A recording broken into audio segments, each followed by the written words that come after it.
for kicking the crap out of me when I was younger. I appreciate it. You made me tough. You made me tough.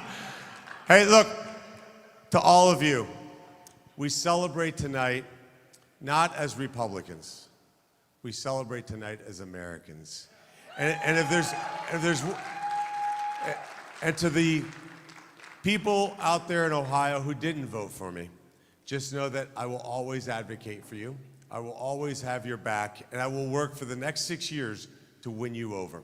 Because my responsibility is to the entirety of Ohio, and I will always work tirelessly to make certain that we do everything possible, that I work my tail off to make your life better. So to Ohio, to all the people I've met on the campaign trail, to the thousands and thousands upon people who prayed for me, prayed for Bridget, and kept us in your prayers, I can't tell you what this means. This is the greatest honor of my life to represent you in Washington, D.C., and I will not let you down. Thank you so much.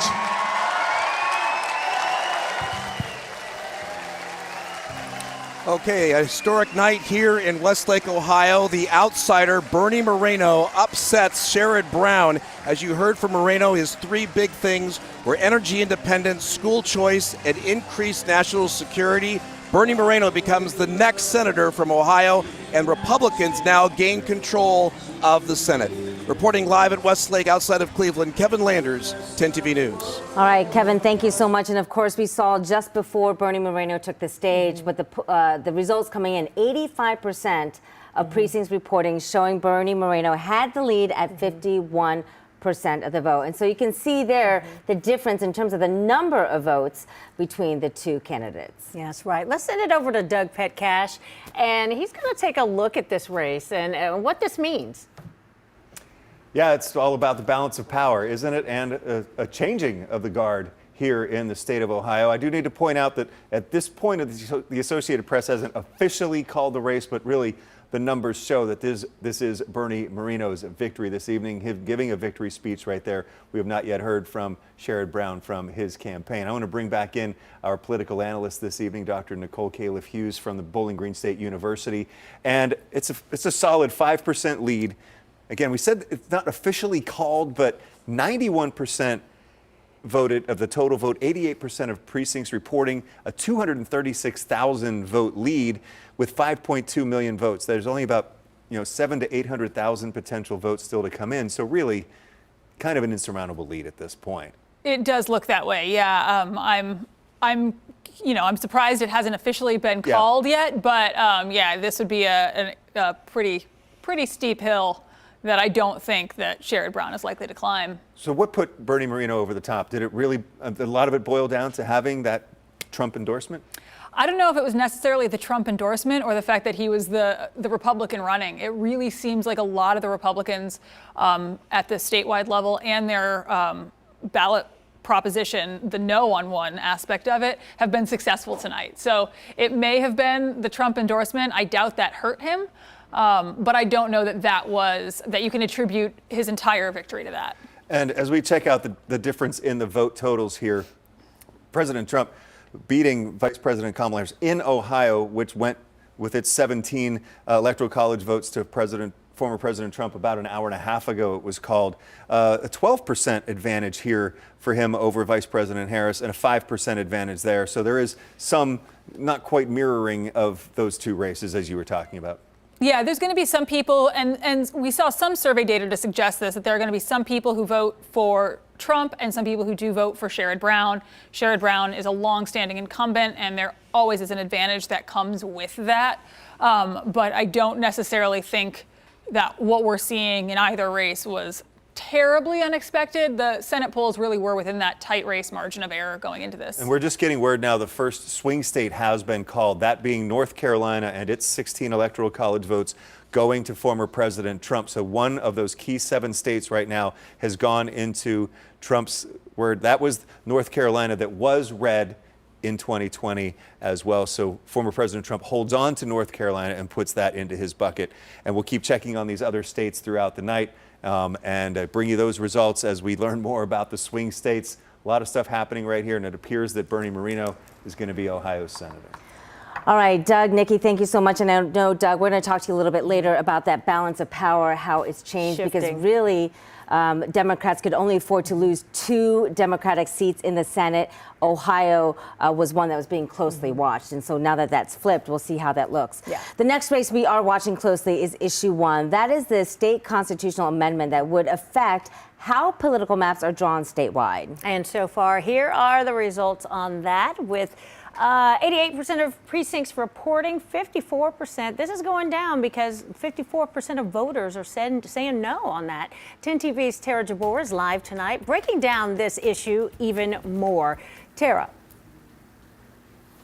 Well, Yolanda, we're here at the Yes for Issue 1 party. We do think that they're about to speak here in just a few minutes. We are expecting to hear from them soon. Of course, the AP has not yet called this. Now, let's talk about what would happen if Issue 1 does pass. It would change the way political maps are drawn here in Ohio. It would make a commission of 15 people, 5 Republicans, 5 Democrats, and 5 independents. If it fails, then it will stick with the same process that's been going on right now, which means that the maps are still drawn by 3 statewide elected officials and 4 state lawmakers. Now, we did receive a statement from Bob Patachik with Ohio Works, who said in part, quote, Ohio voters spoke loudly and clearly on issue 1. Ohio's constitution is not for sale to foreign billionaires, end quote. Now, on the opposing side, supporters of issue 1 say this is not their last shot at trying to change the map drawing process here in Ohio. Again, we do think we are about to hear from officials here, from citizens, not politicians. We'll, of course, keep you updated when we have more information. But for now, reporting live in downtown. Okay, we just heard from our producer. We can confirm now that issue 1 has not passed, and that those are the official results right now. We are expecting to hear from citizens, not politicians, here in just a couple minutes, and we'll of course keep you updated. Back to you guys. Okay, sounds good, Tara. And again, so issue 1 failed to pass by 54% of the vote here in Ohio. Let's focus on some of the bigger local races as well that we're covering tonight. And that starts with the race for Franklin County prosecutor. Here are the results right now. If we take a look at this, and oh, it's frozen, but Shayla Favor, I believe they called it for Shayla Favor. Yeah, for so this the was prosecutor. And 2 newcomers really to the Franklin County prosecutor seat. So let's get to Lacey Crisp right now, who's looking at that race. Yeah, I spoke with Favor shortly after she made her acceptance speech, and she told me after she gets a little bit of sleep, she is ready to get to work. She says she's going to get busy creating a transition team and working with current prosecutor Gary Tyak on looking at the needs of the prosecutor's office. Now, I asked her if she's going to keep the prosecutors who are currently in the office, and she says she's going to take a look at every single one of those positions and make a decision on a case-by-case basis. She says she is just excited to be a part of history. Today, 50 years ago, that Shirley Chisholm celebrated becoming the first Black woman to be elected into the U.S. House of Representatives. And no one sets out to make history at all. But what you do in that effort is help to break barriers and make the pathway just a little bit easier for the next person to come behind you. And she also told me her biggest priority is to address the backlog in cases. Reporting live, Lacey Crisp, 10 TV News. All right, thank you, Lacey. Now, another big local race we're watching is the Coda-Lincoln sales tax levy, which will be an $8 billion investment in transit through central Ohio. And as you can see, this has passed with 57% of the vote. This levy will increase the sales tax in Columbus by 0.5%. And if you're looking at the results there, this the Franklin County Coda sales tax has passed. There are also nearly a dozen school levies on the ballot in central Ohio, with several for Franklin County. Let's get to 10 TV's Carly Dion live in Hilliard tonight. And Carly, school levies have had a tough go in recent years with voters. How's it looking there for Hilliard? Yeah, Angela, Yolanda, a number of school levy races have already been called tonight throughout central Ohio. So here's a rundown of those results so far. Bexley, Grandview Heights, New Albany, Plain, Reynoldsburg, Hilliard, and the Buckeye Valley local school districts have all approved their school levies and/or bond issues, but Madison Plains Local School District and Groveport Madison's levy and bond issues failed. The Union Marysville Exempted Village School District has not been called yet, but it is neck and neck. Now, that's one of the districts that placed an emergency levy on the ballot because the district is currently spending more money than it's bringing in. And now, as for the Westerville race, that's also looking to be neck and neck at this point in time, but we, of course, will keep you updated. Angela and Yolanda?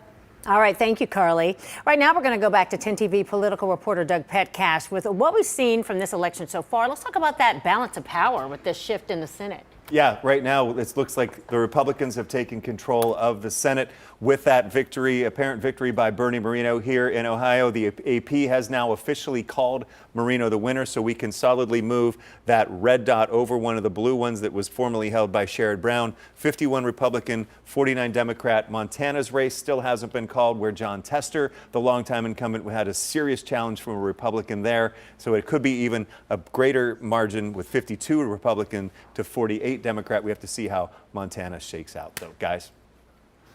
All right, thank you very much, Doug. It's just, you know, things still happening, things still going on. It's just been a long night. It's been a busy night, and a night with some upsets. Yes, and we're going to continue to have streaming coverage on 10 TV Plus. CBS News also continuing coverage, but join us on streaming 10 TV Plus. It is free to download.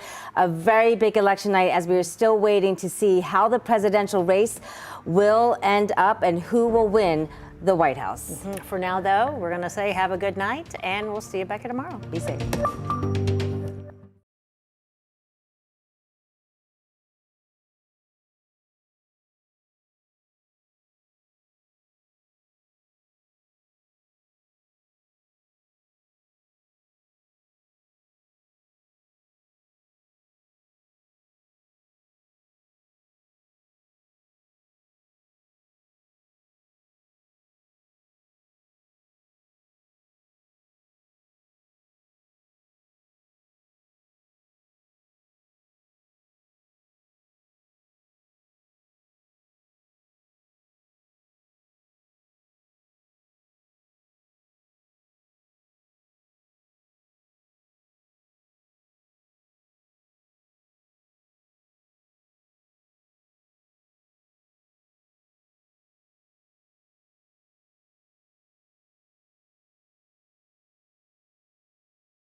A speech, concession speech, as we have seen the results where he lost to Bernie Moreno, 51% to 46%. So the incumbent senator who is looking for his 10th term has lost this election of 2024.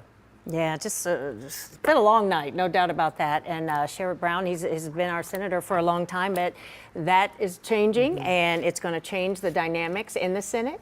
And I know that you had mentioned before, Democrats could only afford to lose 2 Senate seats. For that shift of power. And that's why this was such a closely watched race, and we saw why, right? $400 million plus spent on campaign ads. We heard from Bernie Moreno probably about 10 minutes ago with his acceptance speech, truly before the AP even called the race in his favor. But he talked about the fact that a lot of talk about this being a red wave, and he said this was a red, white, and blue wave. And so certainly both sides right now basically coming out with the results. Absolutely. Now we're going to head to 10 TV's Rochelle Aline. She's at Sherrod Brown's headquarters where he just gave his concession speech there. Rochelle, tell us a little bit about, obviously the mood there is just kind of let down, you know, and quiet, I would imagine. But what are people saying? Are they surprised by this outcome?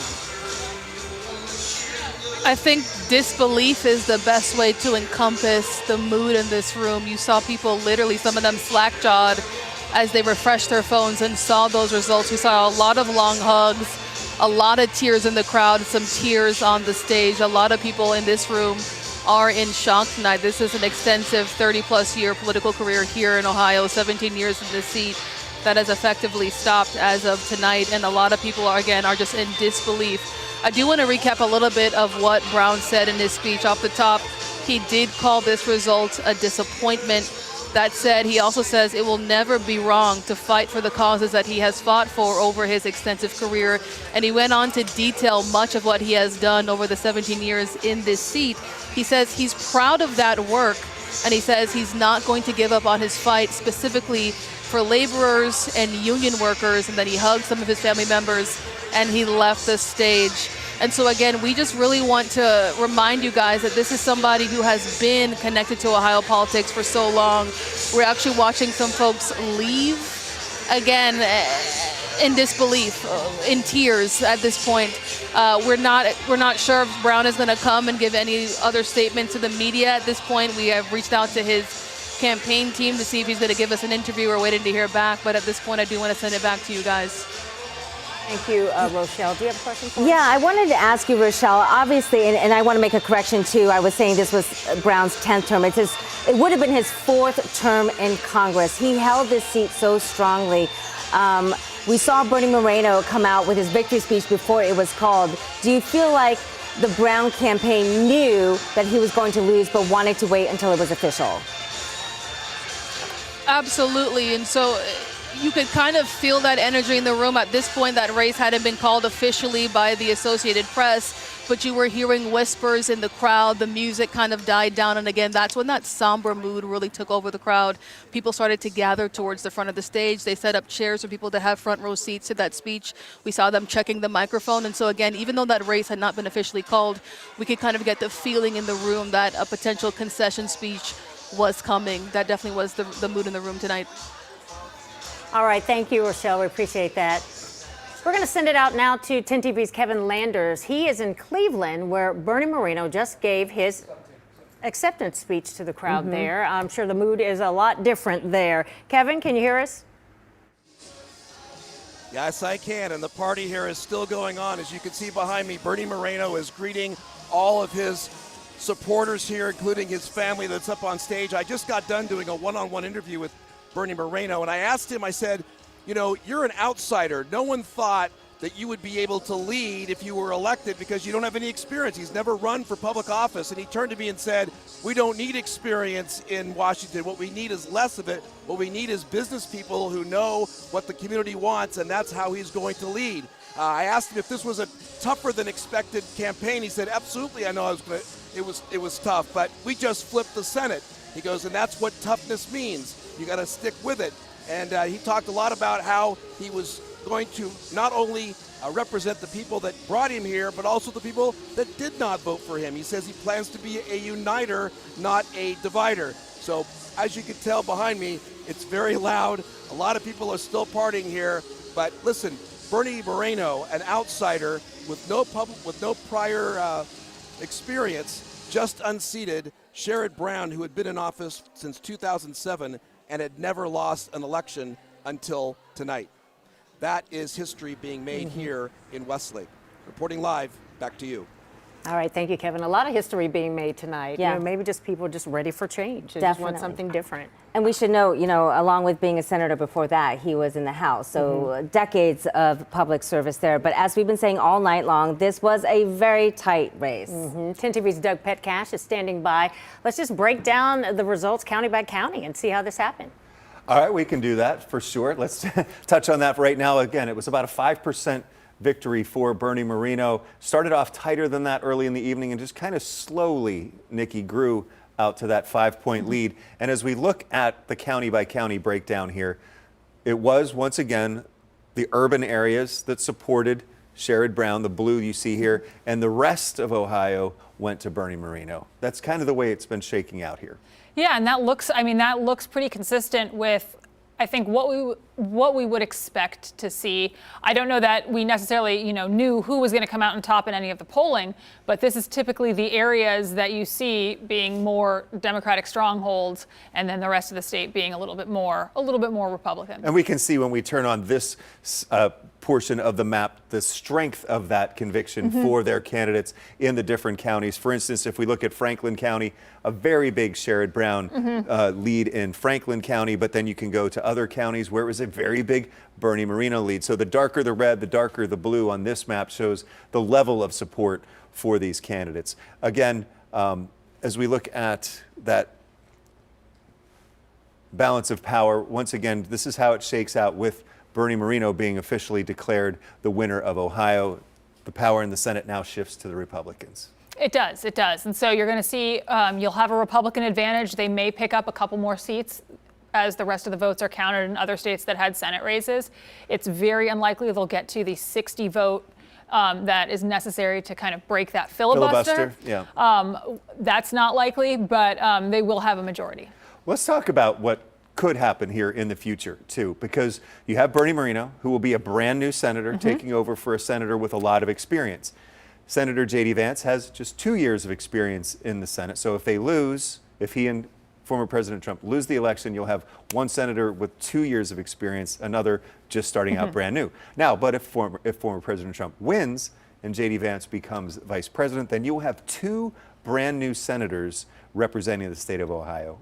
What are the implications of that? So you will. So if Trump and Vance win, then Governor DeWine will appoint someone to fill that seat for 2 years, and then they'll have to run again in 2026. And so you'll essentially be sending 2 brand new senators from Ohio to D.C.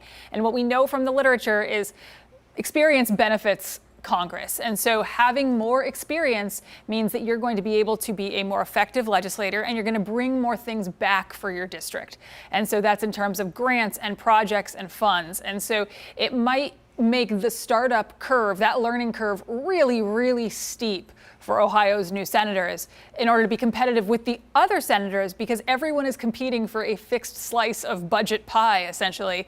And so states with more experienced senators may be at a little bit of a better advantage. It would be interesting because you always hear the term the junior senator or the senior senator from a different state. And if that scenario were to play out, you wouldn't have, they'd both be freshman senators. Brand new. Yep. And so they'd have a lot to learn. We'll see how that all plays out, of course.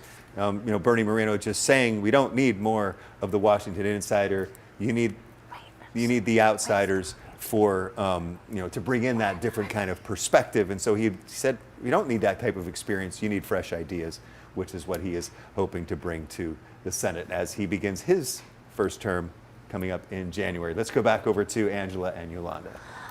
All right, Doug, thank you. So tonight, 10 TV was the only station to speak with Bernie Moreno one-on-one just moments after he gave that victory speech. 10 TV's Kevin Landers spoke to Moreno. Let's take a listen to that interview.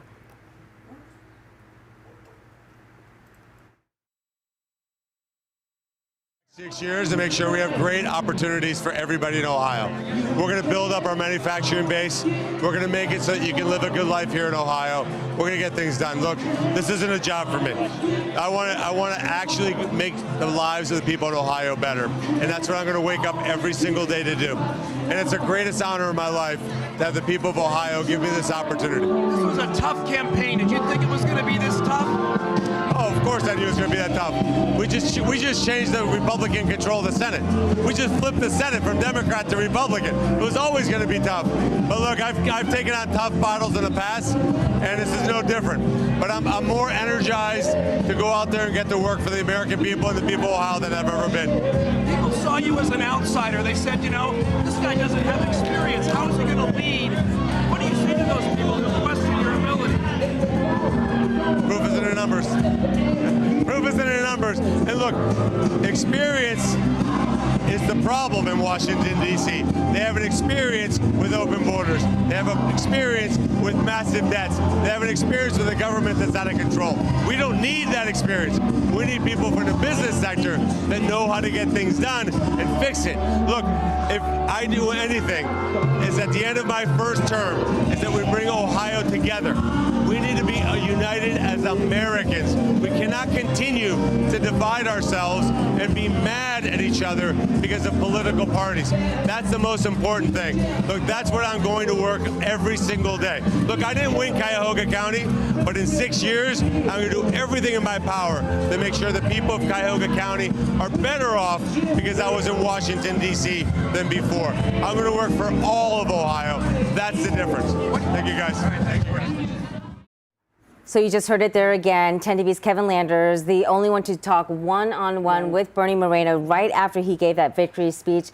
A businessman from Ohio, now a new senator for the U.S. Senate. There you go. Well, tonight the U.S. presidential race, of course, is still too close to call. Right now, former President Donald Trump has 214 Electoral College votes.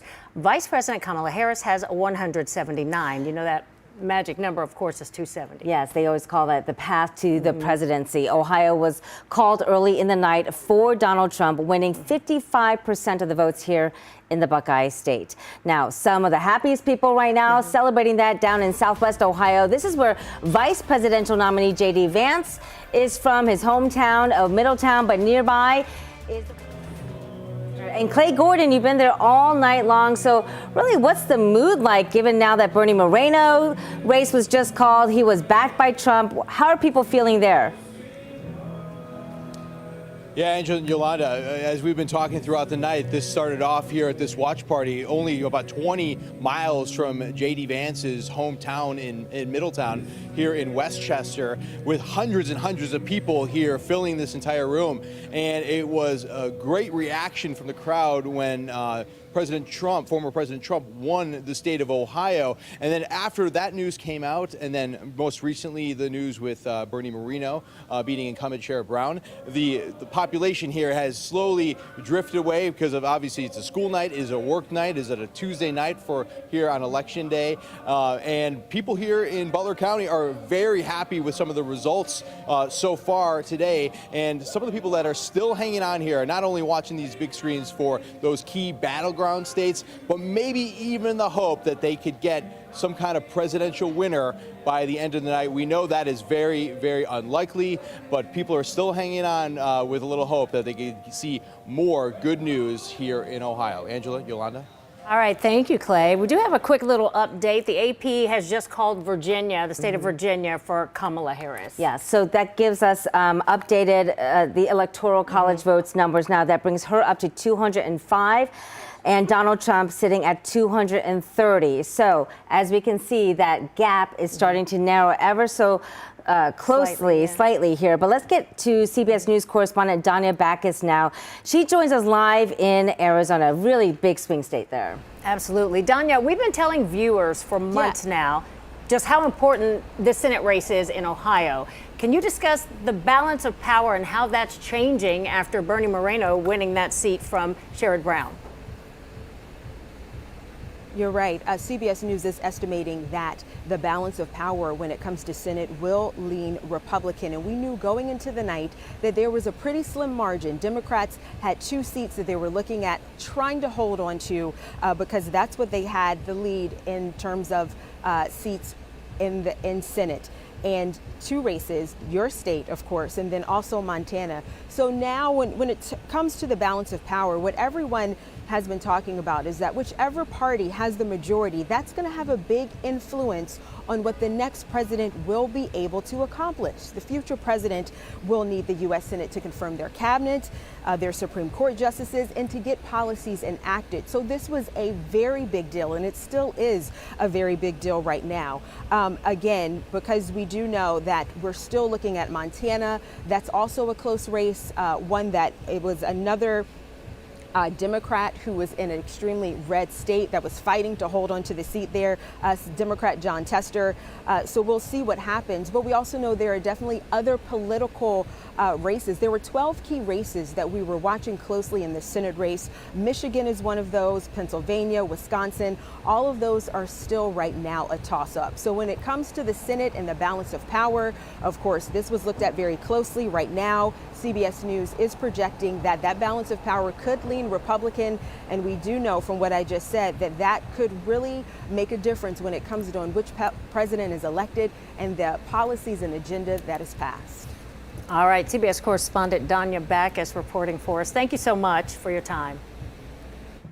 Now, Republican businessman Bernie Moreno, he is the projected winner. The AP has called it for Moreno for Ohio's U.S. Senate seat. And we just heard from Sherrod Brown within the past 30 minutes giving a concession speech. Yes, so he conceded the race in favor of Moreno. And we want to go back out to 10 TV's Rochelle Aline.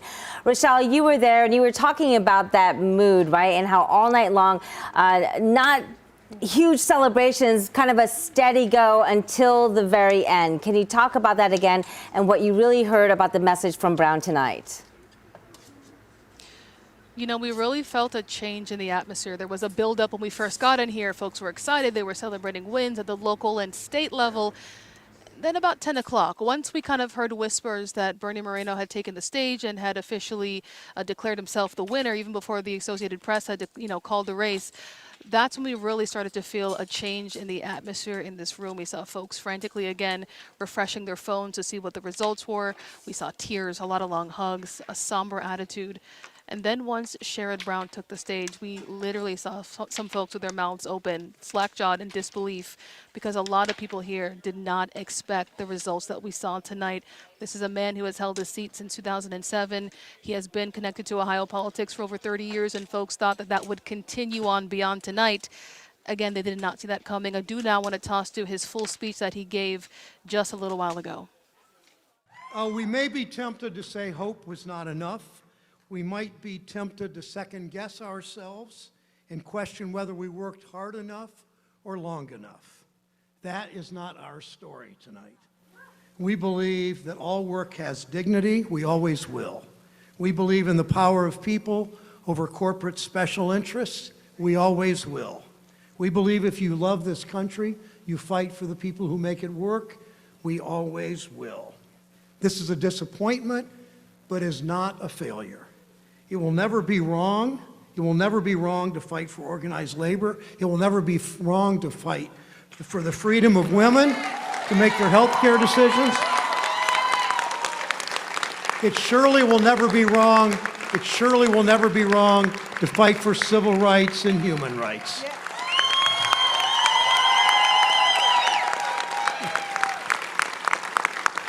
Tonight I'm sad, but I'm never giving up, and neither is Connie. No way. In the light of day, I know most of you are never giving up either. I'll close the same way I've closed pretty much every speech in my career fighting for Ohio, because the values I fight for have not changed. They will never change. On my lapel, I wear this pin, depicting a canary in her birdcage. You might have heard this before. It was given to me decades ago by a steel worker at a Workers' Memorial Day rally in Lorraine. You know the story. At the turn of the century, coal miners took the canary down in the mines with them to warn them of poisonous gas. The mine worker in those days knew he didn't have a union strong enough or a government that cared enough to look out for him. He was on his own. Over the last century and a half, we have done so much to change that. All of those fights required going up against powerful special interests. I think about the lesson that any union organizer knows. They don't just give you fair wages, safe workplaces, good benefits. They don't just give it to you. You go out and take it. That's how progress is always worked in this country. Wall Street and corporations just didn't say one day, you know, people work so hard out there, we ought to have Social Security and we ought to have an 8-hour day and time and a half and a ban on child labor. No, we fought for it, we demanded it, and we got it. And the big insurance companies just didn't all of a sudden say, you A lot of people are sick. We ought to provide seniors health care. No, we fought for it, we demanded it, and we got Medicare. And in the 1960s, a bunch of segregationist Southern senators didn't just decide one day, you know, everybody ought to be able to vote in this country. No, we fought for it, we demanded, and we got voting rights. And then last year, politicians didn't all of a sudden say, you know, we really ought to stop interfering in women's personal health care decisions. Of course not. We fought for abortion rights in Ohio, we demanded it, and we got it.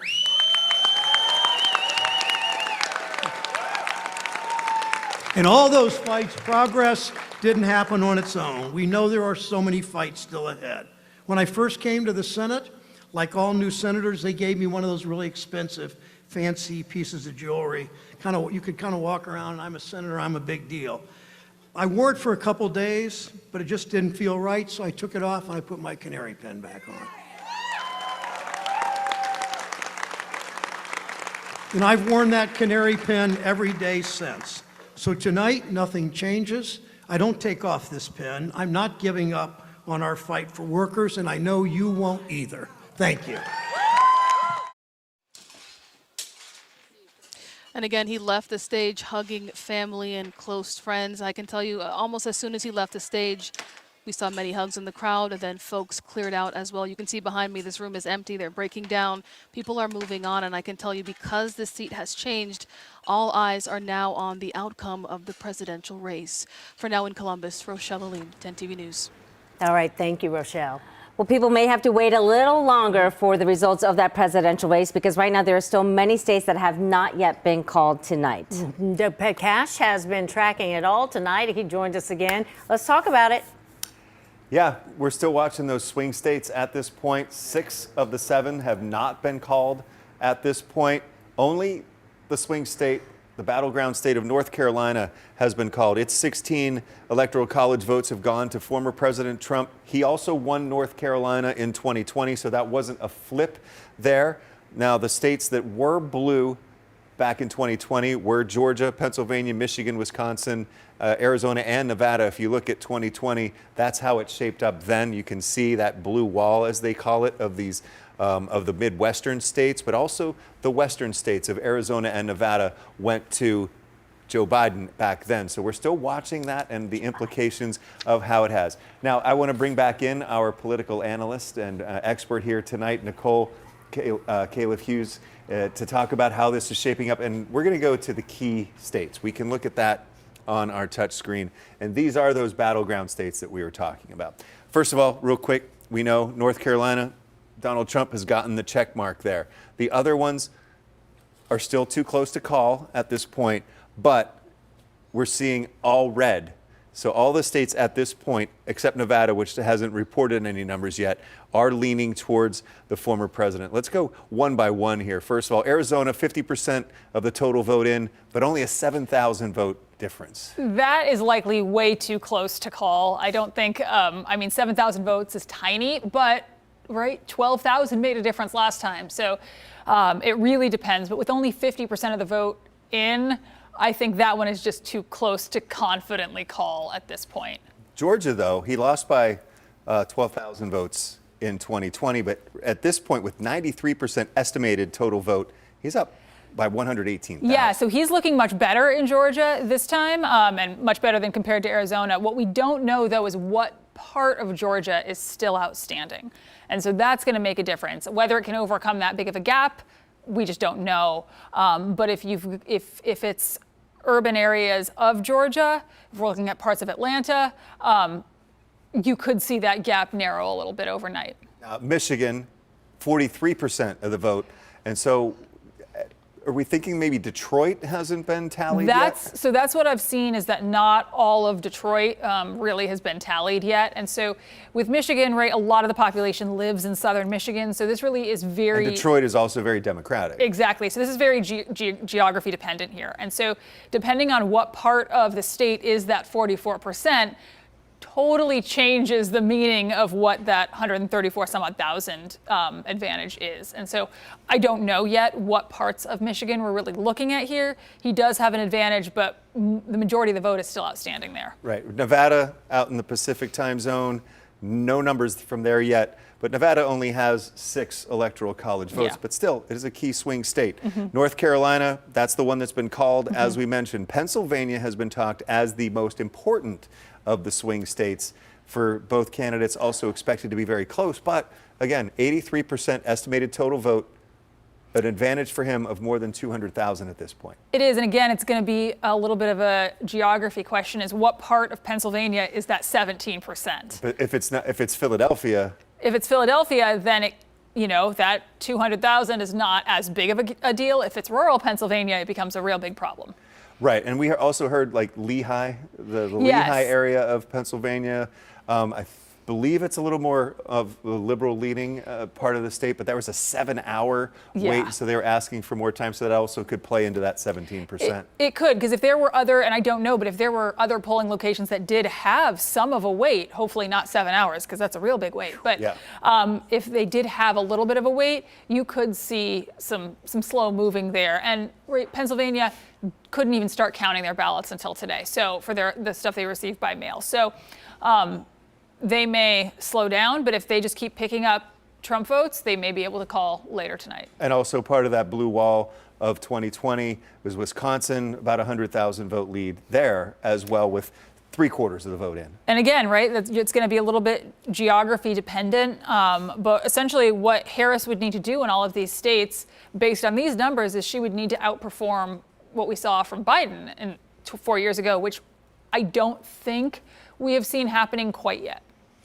No, and the vote, of course, is many of these states very close to being fully complete. So really, it looks right now, former President Trump with an advantage, decided advantage, depending geographically, as you mentioned, everywhere except Arizona, which is definitely too close to call right there. Let's come back and look at a couple of the big issues here in the state of Ohio. We know that former President Trump took Ohio pretty handily, 12% over Vice President Kamala Harris, which that's a 50% increase over the victory margin in 2020 and 2016 when he won Ohio by 8%. So that's quite a substantial growth for him. I'm going to caution us a little bit on that because we still only have 86% reporting, so that gap might narrow. If it doesn't, if this gap stays where it is or larger, that's going to really be informative, I think, for Ohio politics broadly, but also for how Democrats campaign in Ohio going forward. Okay. Now let's look at issue 1.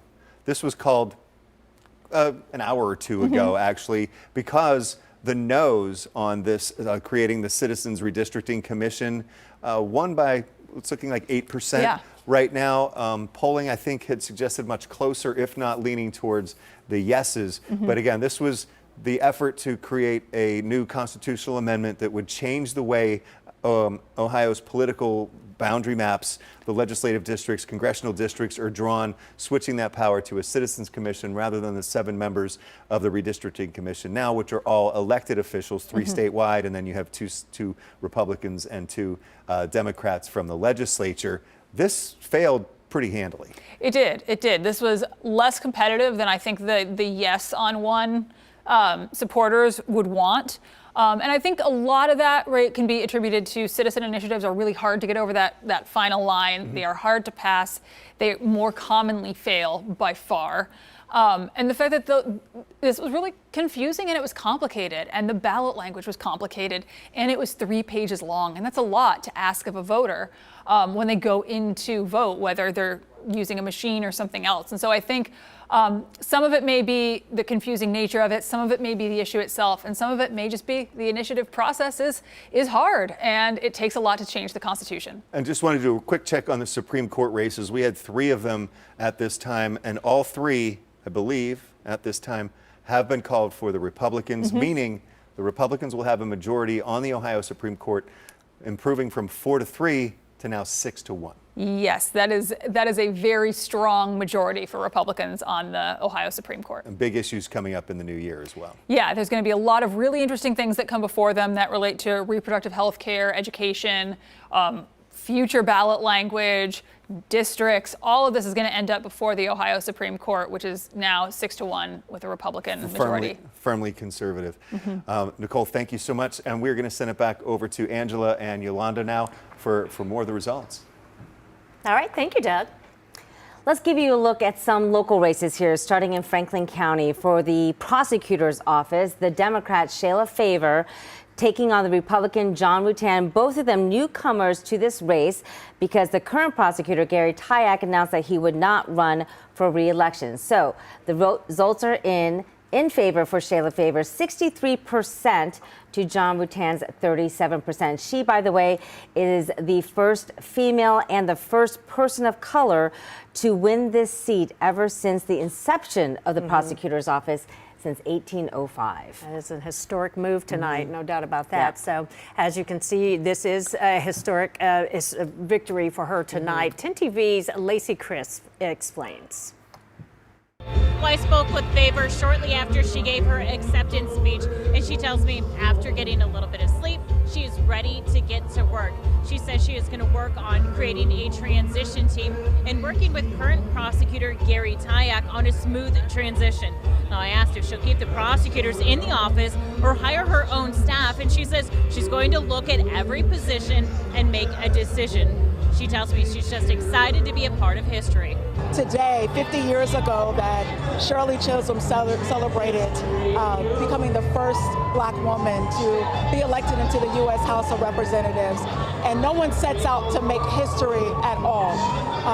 But what you do in that effort is help to break barriers and make the pathway just a little bit easier for the next person to come behind you. And she tells me one of her biggest priorities is to address the backlog in cases. In Columbus, Lacey Crisp, 10 TV News.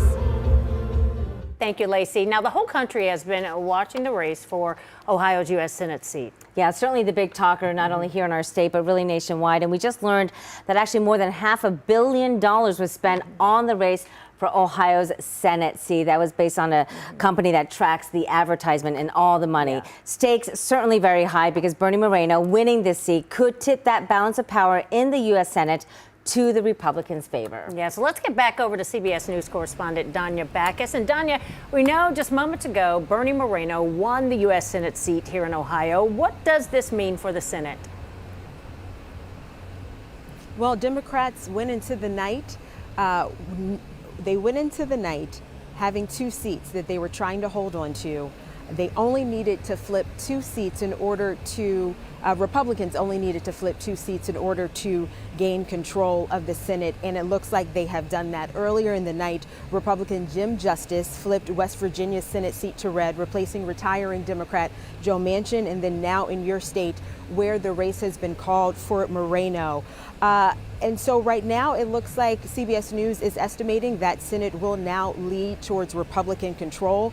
And we have to put that into perspective into exactly what that means. Because of course, I think most voters and people at home look at the presidential race. But when you start to go down ballot, of course, it is Congress, especially Senate, that has a big influence on the future president's agenda, the policies, what gets passed. They're going to be they will need the U.S. Senate, the future president, to confirm their cabinet, Supreme Court justices, and get policies enacted. So right now it looks like the Senate is leaning towards Republican control. Of course, there are still some House races that we are looking at as well and seeing which way that could lean. That's a toss-up, but it looks like it could possibly be that the House and the Senate will go into Republican control, which means that if the presidency does go to former President Donald Trump, then he will go in with a Congress that will probably support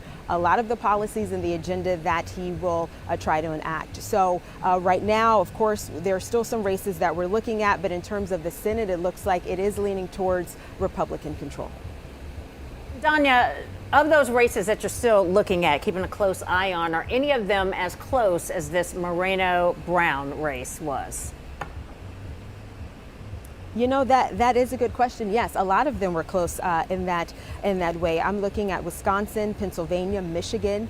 Those are also extremely close. Where I am in Arizona, which was projected to be a close race, it looks like that's not going to be as close as expected. I also just got some new information coming in from Montana, which was another closely watched race where there was incumbent Democrat Senator John Tester, who was trying to hold on to that seat, and of course, deep red Montana.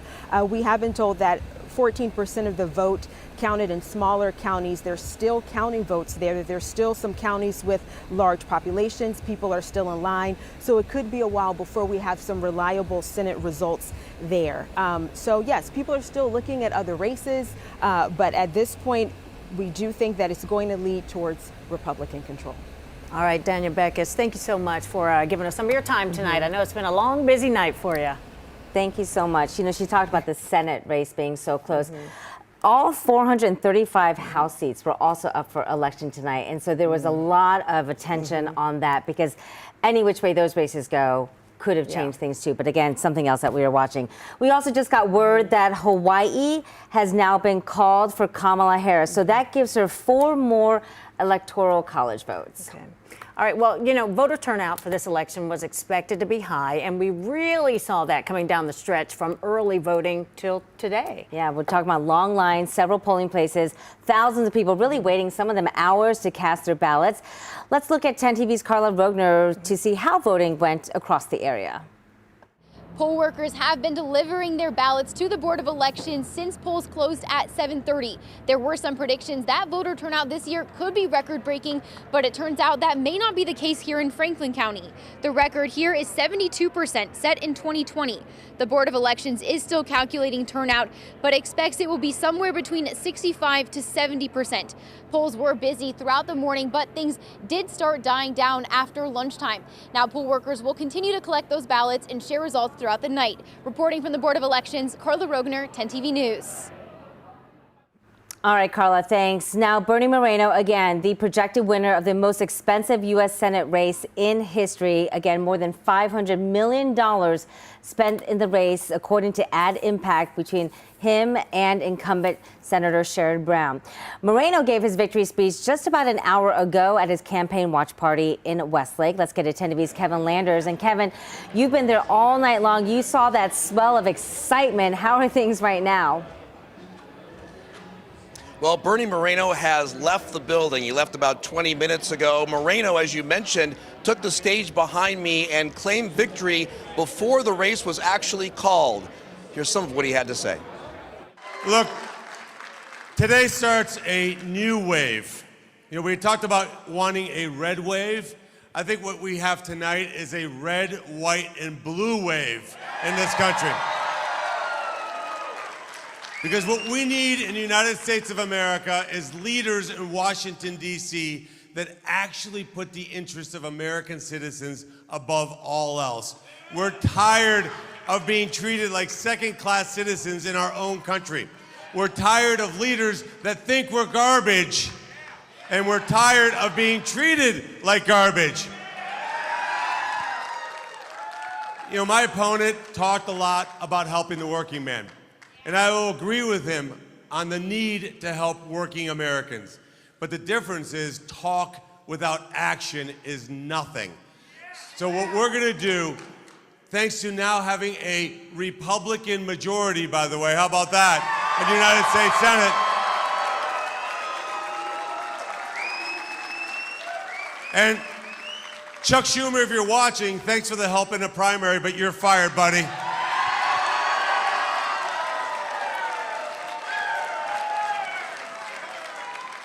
This is a new dawn of Republican leadership. With President Trump and J.D. Vance in the White House, we are going to advance an agenda that is an American agenda. An agenda that says we are pro-immigration, but not pro-invasion. We're going to make certain that the people who come to this country are invited here like I was, like my family was, on our terms.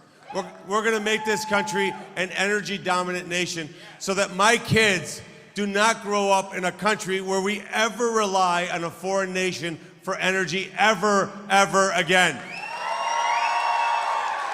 And we have that energy right here in Ohio. That means coal, that means natural gas, it means oil, and it means nuclear. And in terms of EV mandates, they need to be gone first thing in January. And we're going to make certain that we tell California, you don't get to dictate to the whole country what our emission standards are. We're going to dictate that at the federal level, and we're going to allow consumers to pick the kind of car they want. Look, the other piece that I want to talk about is what President Trump has brought to this country, which is peace and stability around the world.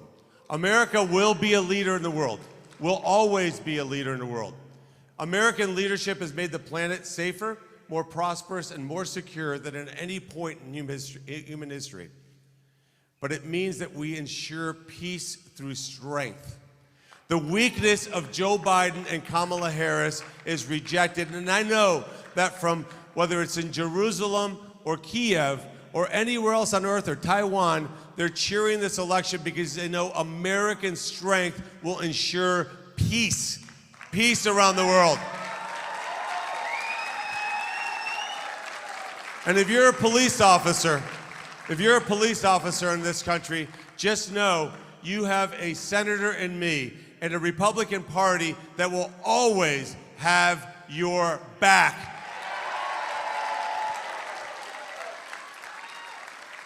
And we got rid of Chuck Schumer tonight, but pretty soon we're going to get rid of another couple people that need to be gone. First among them, Randy Weingarten should start packing her bags. Because what we need in this country is school choice for all Americans.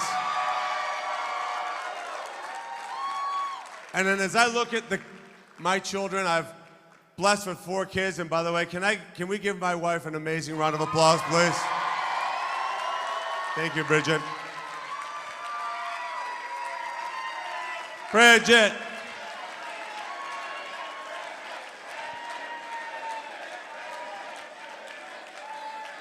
Look, we need to make certain that we honor teachers, They're doing great work in every corner of the country. Teachers are our front line. Unfortunately, they have a teachers union that doesn't care about them.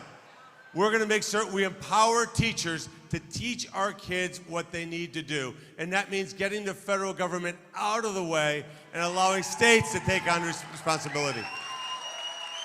And finally, I'm going to say this. We're $36 trillion in debt. This is not sustainable.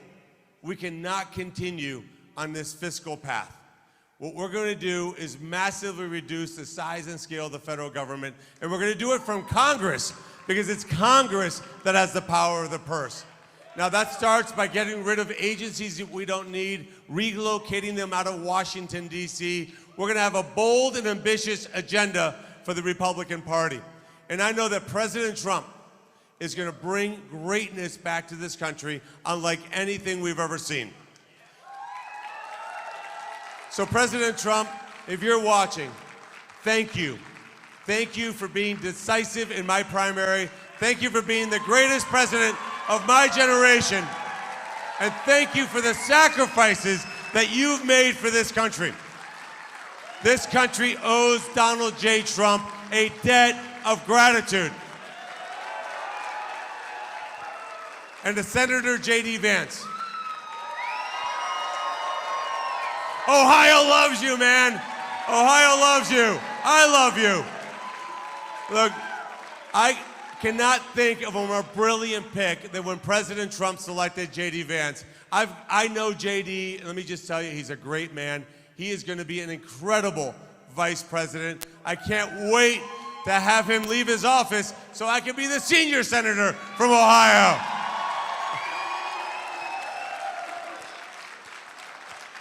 I also just got off the phone with my friend Jim Jordan. Jim is a great human being, a great power here in Ohio. Jim Jordan, thank you so much for what you've done. I'd also like to thank my campaign team. we built the greatest campaign team out there. And if you're watching this and you want to go to Washington, D.C., and you're from Ohio, and you want to go down there to make a difference, let's talk tomorrow. Let's talk tomorrow. Because we're going to build an incredible incredible Senate operation, an incredible constituent services operation, because I believe that people who pay taxes deserve a government that works for them. And then finally, let me just say to my kids, thank you so much for being on this journey with us. You know, I have absolutely been blessed by God Almighty with an amazing wife, amazing kids, 3 amazing grandkids. But I want to introduce you to my extended family, because as I like to say, we're overperforming Catholics. So I'm going to bring my siblings, if I could bring my siblings up on stage. Where are they? They're all over here. Let's give them a round of applause.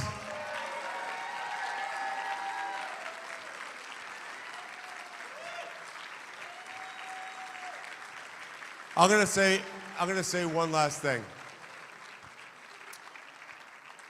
You know, my mom and dad left the safety and security of knowing what they had when they left Colombia, South America. They didn't know what America would mean to them. They didn't know what it would mean to the 7 of us, but they did it anyway, because they knew that in America, whatever dream you have, whatever ideas you have, you can make come true if you're willing to work hard enough and persevere. And my mom and dad are not alive to watch this moment, but I know they're up in heaven watching down upon us and thinking, this is a great country. And they made the right decision.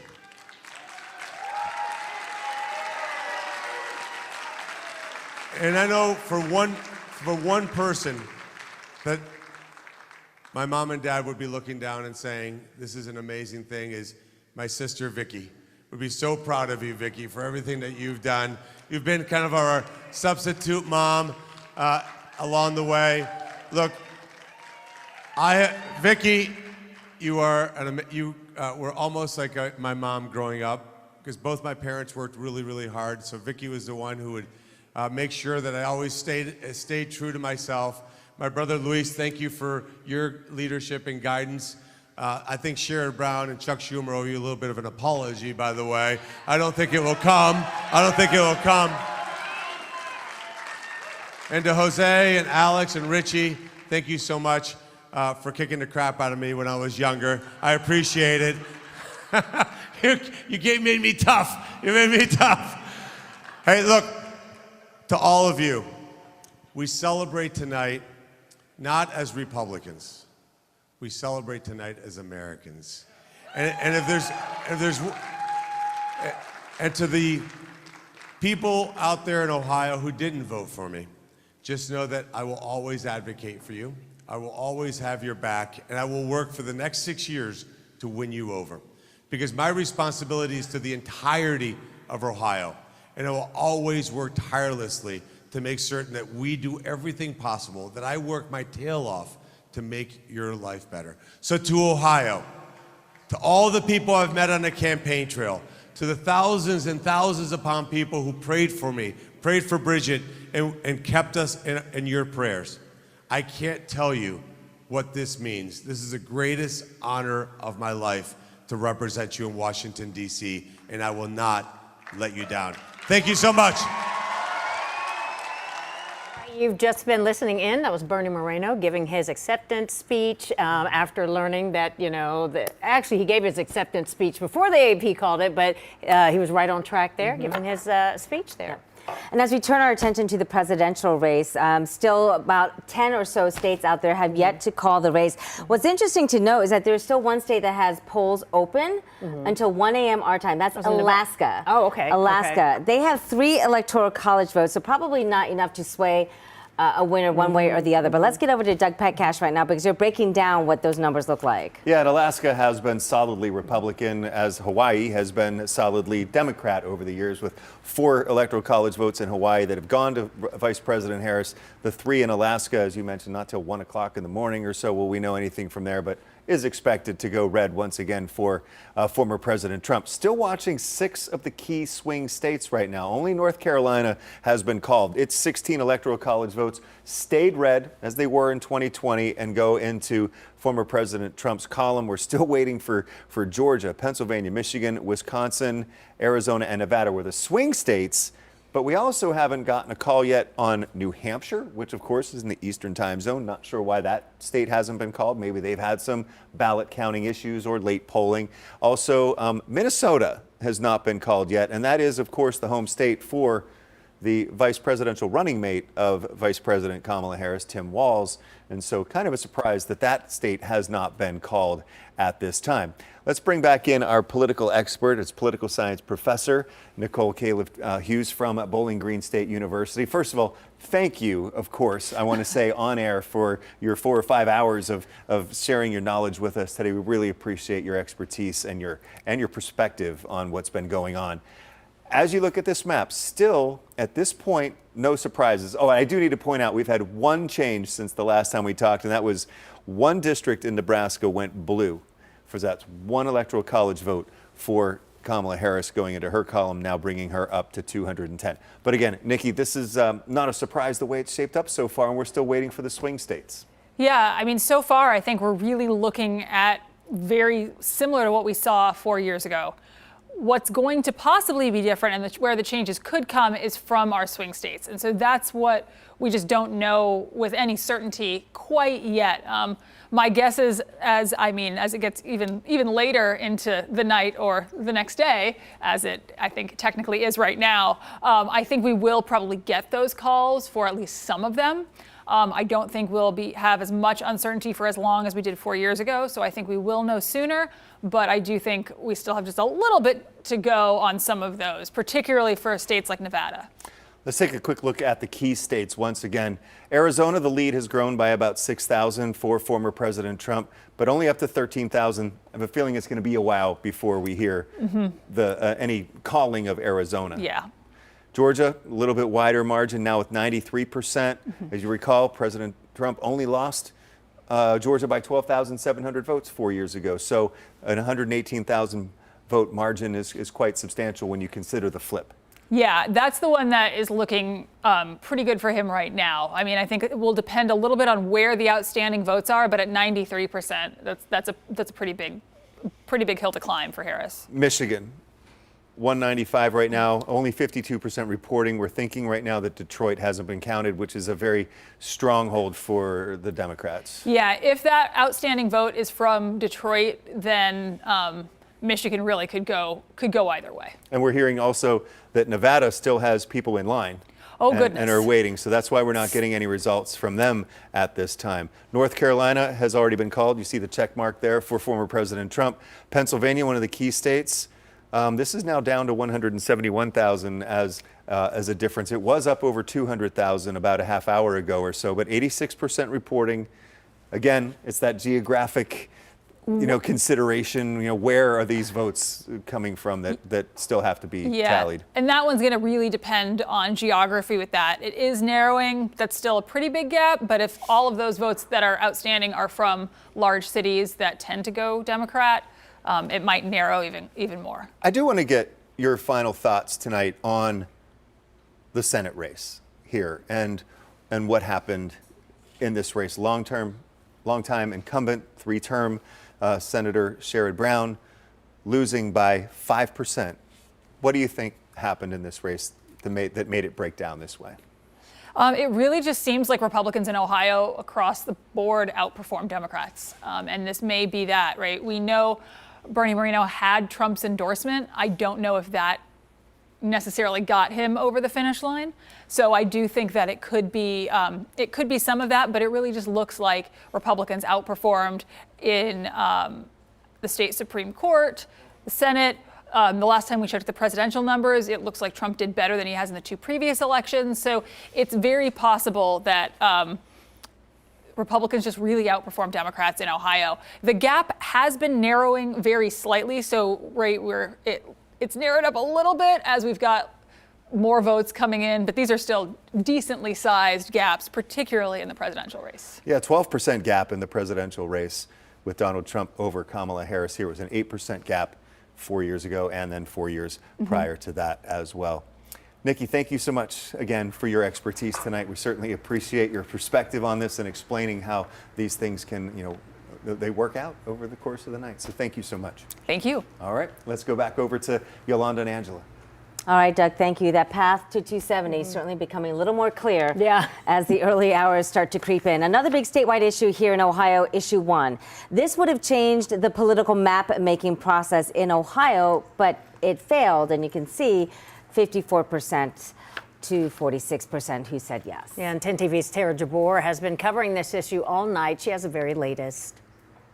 Issue 1 has failed in Ohio. That amendment looked to change the way that political maps are drawn, but now that process will not change. Right now, the maps in Ohio are drawn by 3 statewide elected officials and 4 state lawmakers. We did receive a statement from Bob Padicek with Ohio Works. He said in part, quote, Ohio voters spoke loudly and clearly on issue 1. Ohio's constitution is not for sale to foreign billionaires, end quote. Now, those who support issue 1, including the group behind the initiative, Citizens Not Politicians, say they are disappointed, but they believe this campaign has gave them a powerful foundation for the future. Thousands and thousands of people who voted yes want to end gerrymandering in the state of Ohio.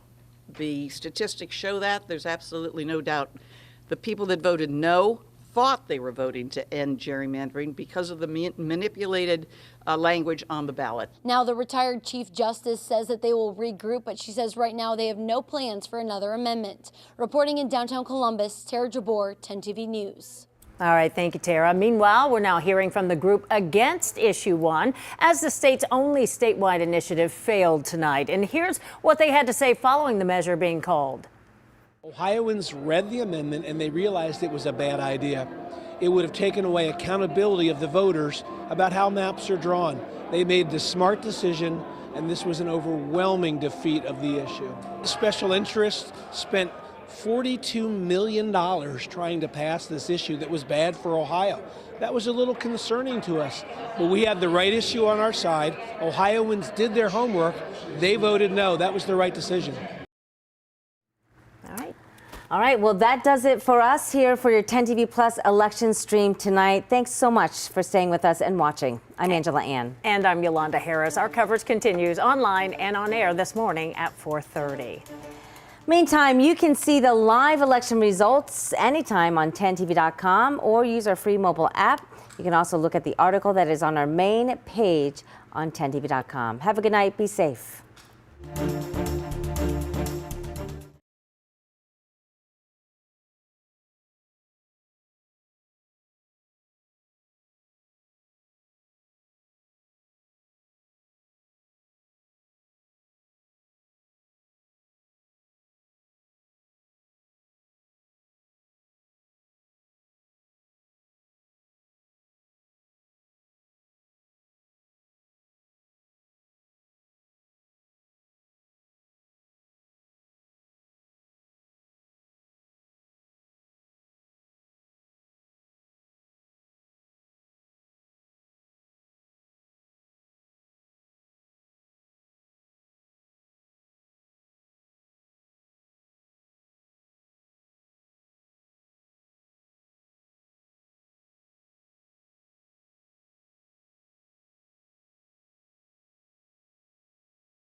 shining sea.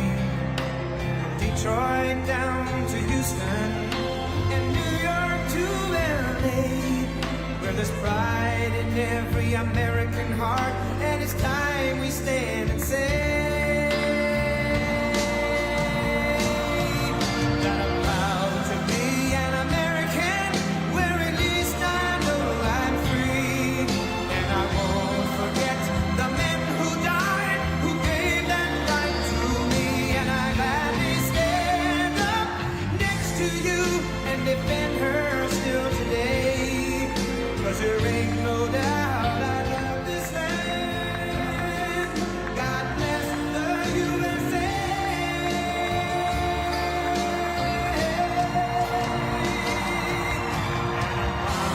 Be an American, where at least I know I'm free, and I won't forget the men who died, who gave that right to me, and I gladly stand up next to you and defend her still today, 'cause there ain't no doubt I love this land. God bless the USA.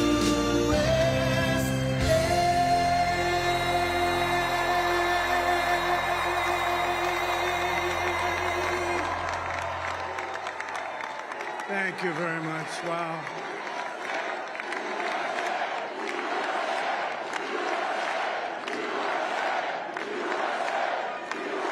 Well, I want to thank you all very much. This is great. These are our friends. We have thousands of friends on this incredible movement. This was a movement like nobody's ever seen before. And frankly, this was, I believe, the greatest political movement of all time. There's never been anything like this in this country, and maybe beyond. And now it's going to reach a new level of importance because we're going to help our country heal. We're going to help our country heal. We have a country that needs help, and it needs help very badly. We're going to fix our borders. We're going to fix everything about our country. And we made history for a reason tonight, and the reason is going to be just that. We overcame obstacles that nobody thought possible, and it is now clear that we've achieved the most incredible political thing. Look what happened. Is this crazy?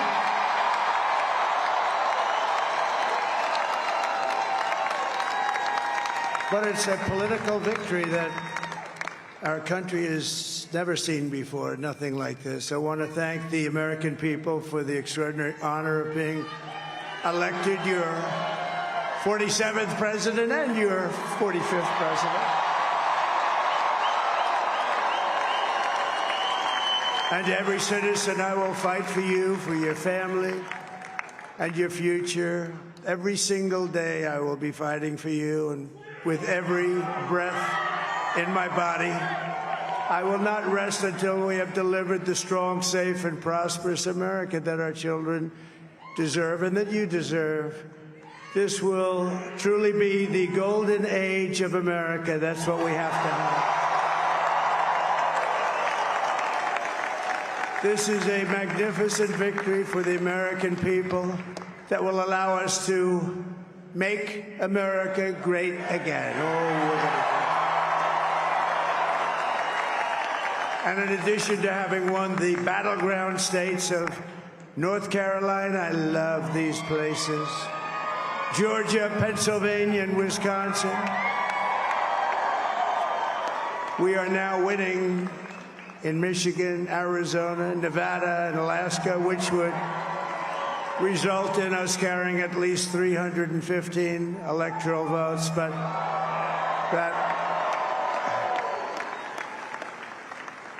it's much easier doing what the networks did or whoever called it, because there was no other path. There was no other path to victory. We also have won the popular vote. That was great. Very proud of that.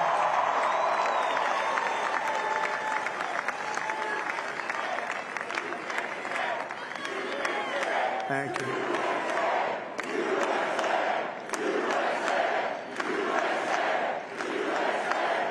Thank you very much. Thank you. And, winning the popular vote was very nice, I will tell you. It's a great feeling of love. We have a great feeling of love in this very large room with unbelievable people standing by my side. These people have been incredible. They've made the journey with me, and we're going to make you very happy. We're going to make you very proud of your vote. I hope that you're going to be looking back someday and say that was one of the truly important moments of my life when I voted for this group of people beyond the president, this group of great people. America has given us an unprecedented and powerful mandate. We have taken back control of the Senate. Wow, that's good. And the Senate races in Montana, Nevada, Texas, Ohio, Michigan, Wisconsin, the great Commonwealth of Pennsylvania, were all won by the MAGA movement. They helped so much. And in those cases, every one of them, we worked with the senators. They were tough races. And I mean, the number of victories in the Senate was absolutely incredible. And we did tele-rallies. We did tele-rallies with each one of them. And sometimes we did 2 or 3 and it was amazing to look at all of those victories. Nobody expected that, nobody. So I just wanted to thank you very much for that. And you have some great senators and some great new senators. And it also looks like we'll be keeping control of the House of Representatives.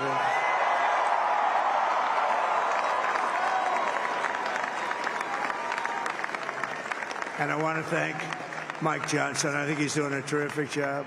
Terrific job. I want to also thank my beautiful wife, Melania, First Lady.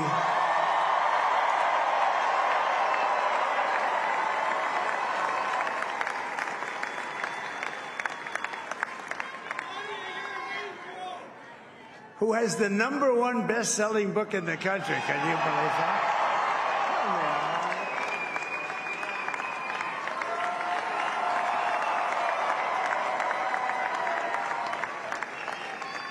Oh, no, she's done a great job, works very hard to help people. So I just want to thank her. But I want to thank my whole family, my amazing children, and they are amazing children. Now, we all think our children are amazing. Everybody here thinks their children are amazing, but that's a good thing when you think they are. But Don, Eric, Ivanka, Tiffany, Barron, Laura, Jared, Kimberly, Michael, thank you all. What a help. What a great help.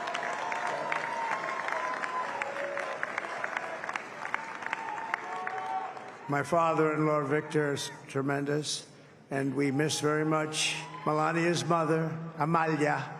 We miss Amalia, don't we, huh? She would be very happy right now, standing on this stage. She'd be so proud. She was a great woman, that one. Beautiful inside and out. She was a great woman. I want to be the first to congratulate our great, now I can say, Vice President-elect of the United States, J.D. Vance.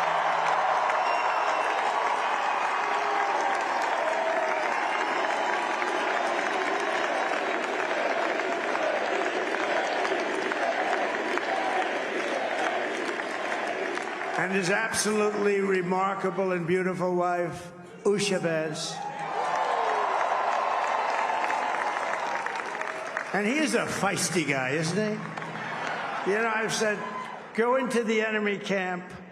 And you know, the enemy camp is certain networks. And a lot of people don't like to, sir, do I have to do that? He just goes, okay. Which one? CNN, MSDNC? He'll say, all right, thank you very much. He actually looks fine. He's like the only guy I've ever seen. He really looks forward to it, and then he just goes in and absolutely obliterates them. Say a couple of words.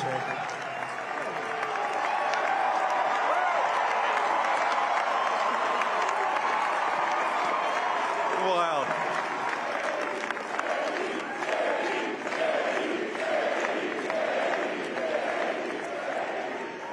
Well, Mr. President, I appreciate you allowing me to join you on this incredible journey. I thank you for the trust that you placed in me. And I think that we just witnessed the greatest political comeback in the history of the United States of America.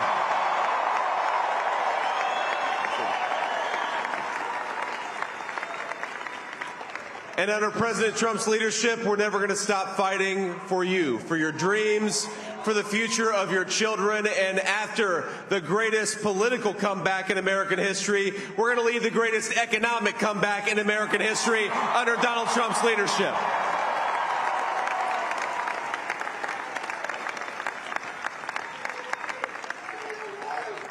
Thank you very much. He's turned out to be a good choice.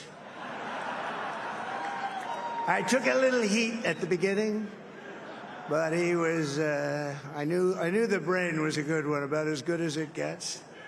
And we love the family, and we're going to have a great 4 years, and we're going to turn our country around, make it something very special. It lost that little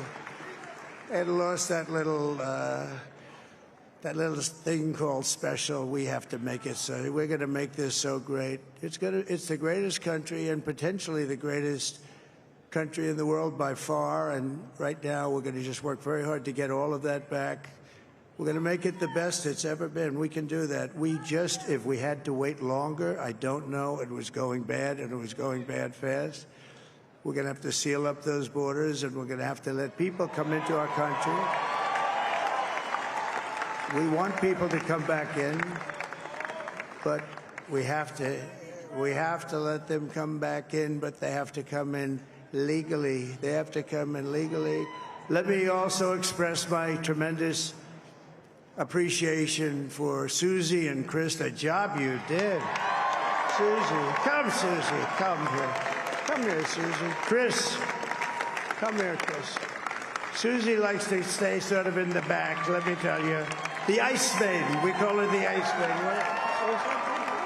Come here, Chris. Come here, Chris. Susie likes to stay in the background. She's not in the background. Come here,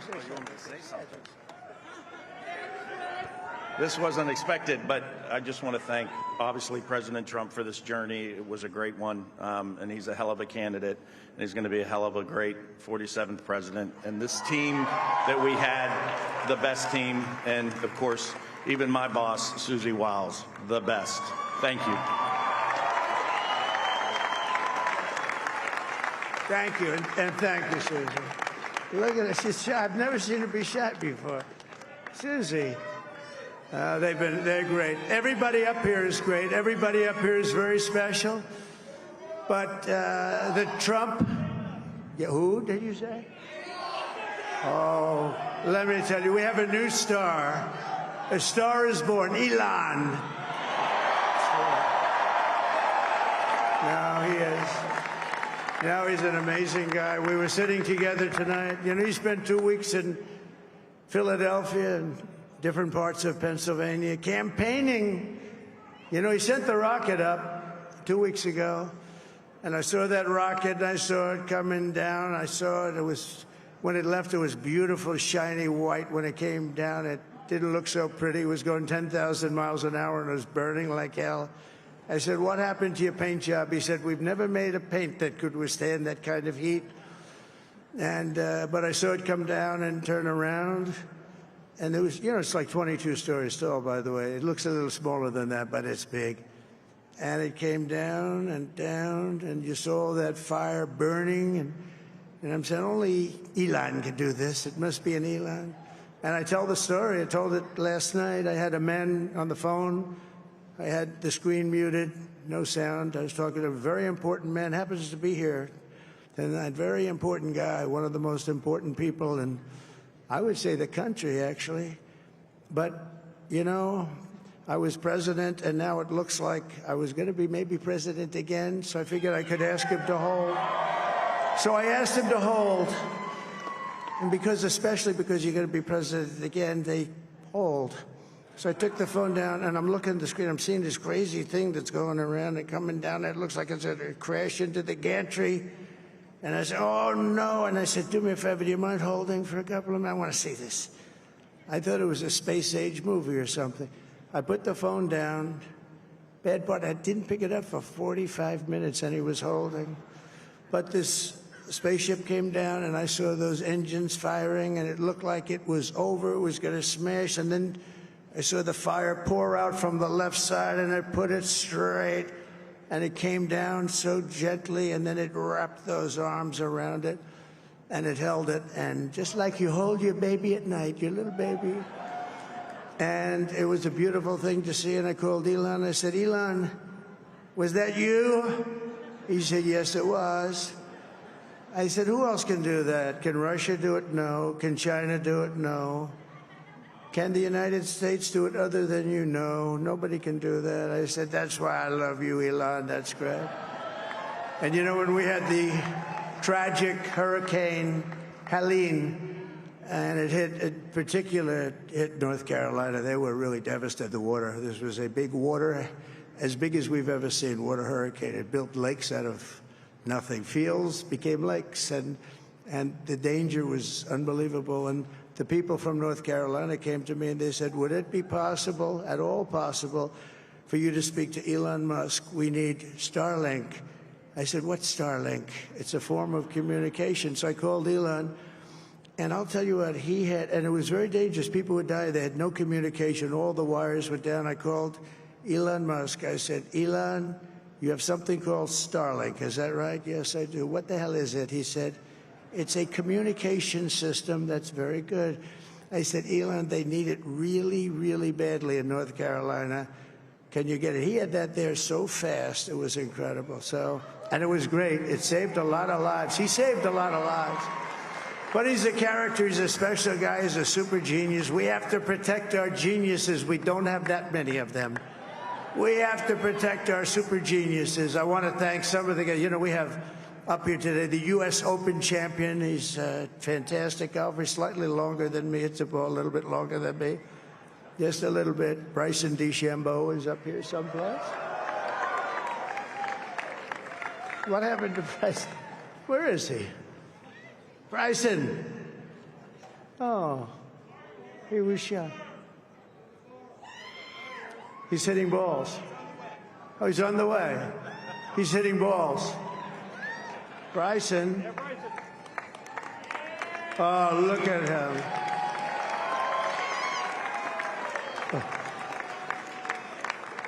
He's got a great career going. Great U.S. Open, Bryson. That's a fantastic job.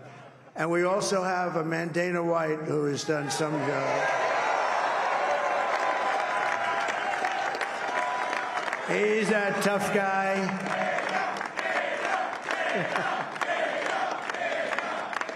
So Dana started UFC and came to me, do you mind if I use your, nobody wanted to give him a rinse because they said it's a rough sport, a little rough.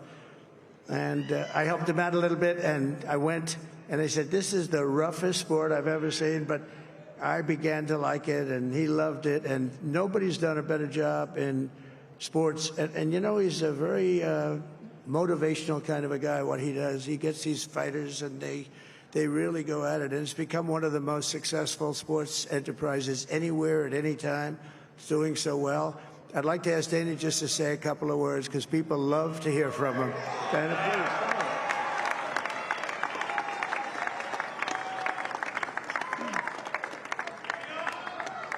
please. Nobody deserves this more than him, and nobody deserves this more than his family does. This is what happens when the machine comes after you. What you've seen over the last several years, this is what it looks like.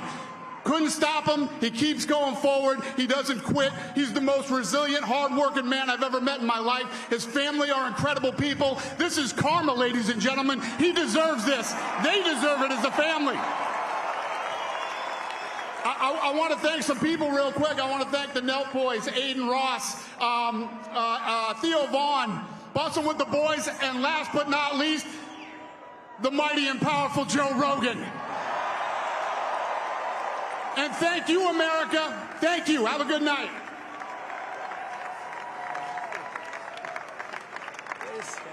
That is a piece of work. No, he's really an amazing guy. But most of all, I want to thank the millions of hardworking Americans across the nation who have always been the heart and soul of this really great movement.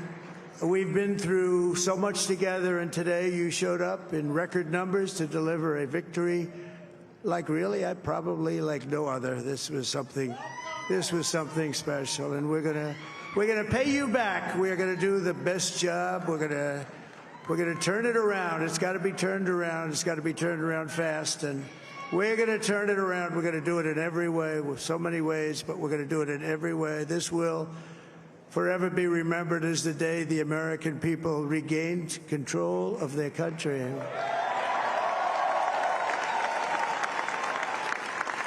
So I just want to say that on behalf of this great group of people, these are hard-working people. These are fantastic people, and we can add a few names like Robert F. Kennedy Jr. He came in.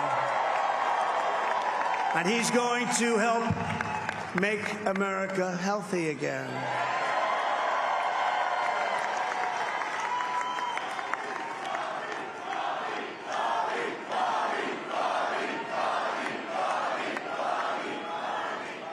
And now he's a great guy, and he really means it. He wants to do some things, and we're going to let him go to it.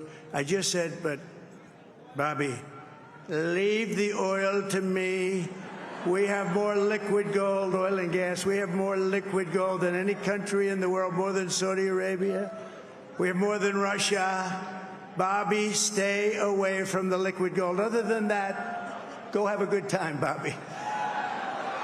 We're going to be paying down debt. We're going to be reducing taxes. We can do things that nobody else can do. Nobody else is going to be able to do it. China doesn't have what we have. Nobody has what we have. But we have the greatest people also. Maybe that's the most important thing.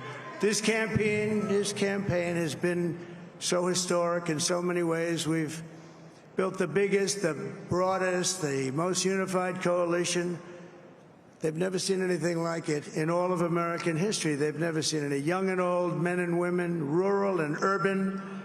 And we had them all helping us tonight. When you think, I mean, I was looking at it, I was watching it. They had some great analysis of the people that voted for us. Nobody's ever seen anything like that. They came from all corners, union, non-union, African American, Hispanic American, Asian American, Arab American, Muslim American. We had everybody, and it was beautiful. It was a historic realignment, uniting citizens of all backgrounds around a common core of common sense. You know, we're the party of common sense. We want to have borders.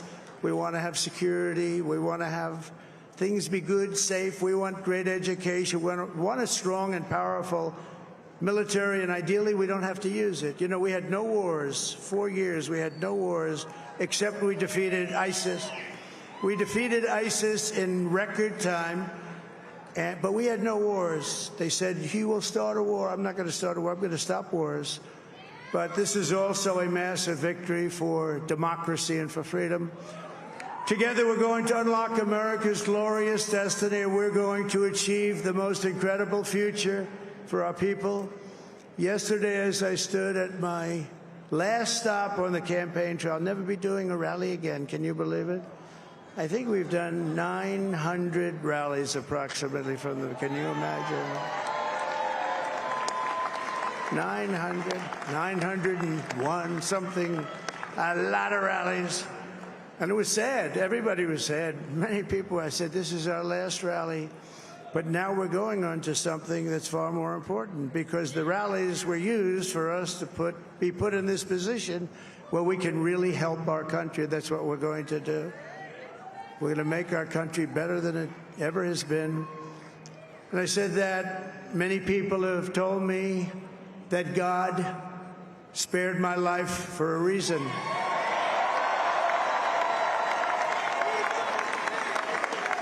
And that reason was to save our country and to restore America to greatness. And now we are going to fulfill that mission together. We're going to fulfill that mission. The task before us will not be easy, but I will bring every ounce of energy, spirit, and fight that I have in my soul to the job that you've entrusted to me. This is a great job. There's no job like this. This is the most important job in the world. Just as I did in my first term, we had a great first term, a great first term. I will govern by a simple motto: promises made, promises kept. We're going to keep our promises. Nothing will stop me from keeping my word to you, the people. We will make America safe, strong, prosperous, powerful, and free again. And I'm asking every citizen all across our land to join me in this noble and righteous endeavor. That's what it is. It's time to put the divisions of the past 4 years behind us. It's time to unite. And we're going to try. We're going to try. We have to try. And it's going to happen. Success will bring us together. I've seen that. I've seen that. I saw that in the first term when we became more and more successful. People started coming together. Success is going to bring us together, and we are going to start by all putting America first. We have to put our country first for at least a period of time. We have to fix it. Because together we can truly make America great again for all Americans. So I want to just tell you what a great honor this is. I want to thank you. I will not let you down. America's future will be bigger, better, bolder, richer, safer, and stronger than it has ever been before. God bless you, and God bless America. Thank you very much. Thank you. Thank you very much.